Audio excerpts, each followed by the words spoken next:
ગુજરાત બુલેટિનમાં આપનું સ્વાગત છે।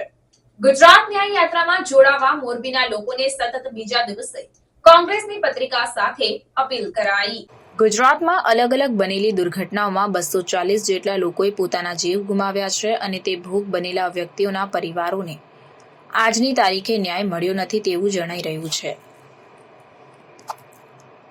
ત્યારે મોરબીથી ગુજરાત ન્યાય યાત્રા કોંગ્રેસ દ્વારા શરૂ થઈ રહી છે, જેની જાગૃતિ માટે મોરબીના લોકોએ જાગૃત કરવા છેલ્લા 5 દિવસથી કોંગ્રેસના ધારાસભ્ય અને પ્રદેશ કોંગ્રેસના કાર્યકારી પ્રમુખની આગેવાની હેઠળ મોરબી જિલ્લાના દરેક કોંગ્રેસના આગેવાનો અને કાર્યકરો મોરબીના વાવડી રોડ પર વેપારીઓની દુકાને અને ઘરે ઘરે જઈને લોકોને પત્રિકાનું વિતરણ કર્યું અને આ ન્યાય યાત્રામાં જોડાવાની અપીલ કરી। આ બાબતે વાત કરીએ તો મોરબીમાં ઝૂલતા પુલ દુર્ઘટના, વડોદરામાં હરની દુર્ઘટના, રાજકોટમાં ગેમ ઝોન વગેરે જેવી જે દુર્ઘટનાઓ છે તેમાં કુલ મળીને 240 જેટલા લોકોના જીવ ગયા છે। ત્યારે આજની તારીખે તે ભોગ બનેલા વ્યક્તિઓના પરિવારજનોને ન્યાય મળ્યો નથી અને કોર્ટની અંદર કેસ ચાલી રહ્યા છે। ત્યારે ભોગ બનેલા પરિવારોને ન્યાય મળે અને તેના પરિવારને વધુમાં વધુ વળતર મળે તે માટે મોરબી શહેરમાં લોકોની સમસ્યા ઉકેલવામાં નિષ્ફળ રહ્યા છે। તે માટે કોંગ્રેસ દ્વારા તારીખ 9 ઓગસ્ટથી મોરબીથી ગુજરાત ન્યાય યાત્રા શરૂ કરવામાં આવી।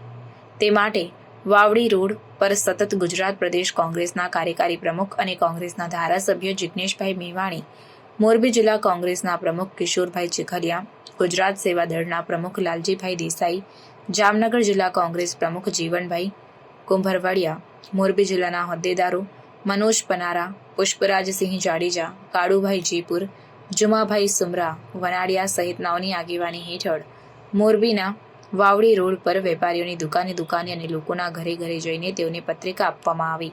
આ સમય માધાપર વિસ્તારના અનેક મહિલા પોતાના વિસ્તારમાં ગારો ગંદકીના થળ જામ્યા છે તે ઉકેલ કરાવો તેવી રજૂઆત કરતા હતા।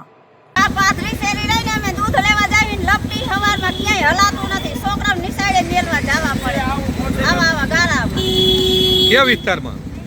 આ માધાપરનો છે પાથરી શેરી રહી